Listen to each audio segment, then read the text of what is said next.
Hi, I'm Anton Bosman. I'm a cityscape photographer. I do natural landscapes as well.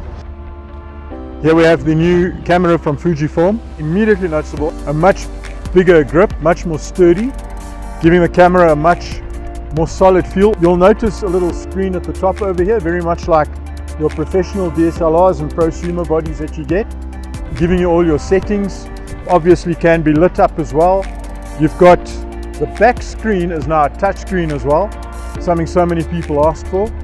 And again, rendition of that screen looks like a mini HD screen. It's just amazing. You'll notice that the eye cup actually sits a little bit more proud from the body. It sits more away from the screen. Blown away by the JPEGs that came from the camera straight. And just to be honest, I have never seen images as clean as what I've seen from this sensor that put into that body. The images are very clean, they are crisp, and they are incredibly sharp. These must be some of the sharpest JPEGs I have ever seen from any camera brand, any body that I've ever used. So in short, this camera performs absolutely flawless. It's a beautiful body. I think it's going to appeal to many people.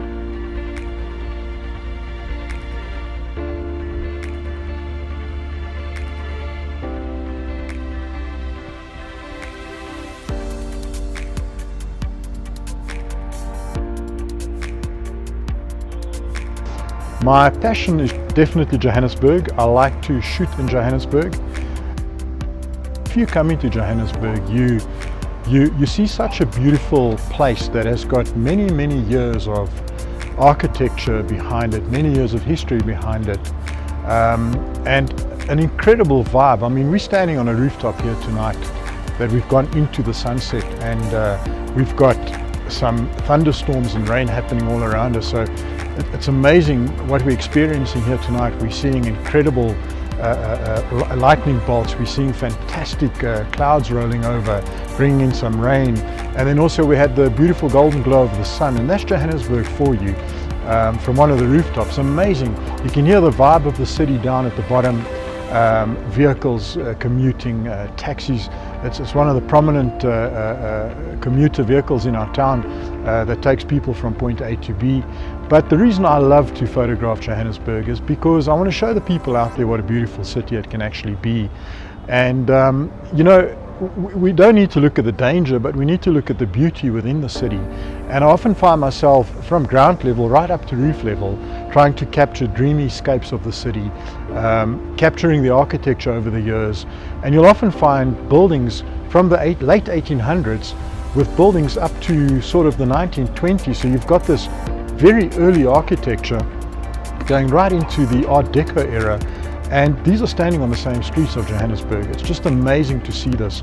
And I must be honest, you know, for me, it's not a case of just pointing and clicking and taking a shot. It's a case of really composing the image, trying to capture that essence that I feel when I stand in the streets, that excitement that draws me to Johannesburg is what I want to bring to the viewer.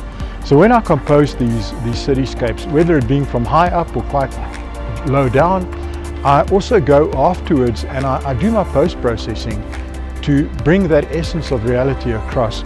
Some would say it's surrealism. Yes, that it may well be, but for me it's a case of actually bringing to the viewer what I feel when I stand in Johannesburg, when all my senses are working. I've got my smell is working, my eye, obviously we all know the eye's got an incredible dynamic range. It sees every single thing, all the highlights, all the shadows, and that is what I try and bring to the viewer. So over the years I've made it very much a case of work out what you're going to expose for, take time to get the composition ready, to try and bring a three-dimensional image to the viewer, and then work on the post-processing afterwards as if they almost feel like they're standing in the very same spot that you stood when you made that photograph.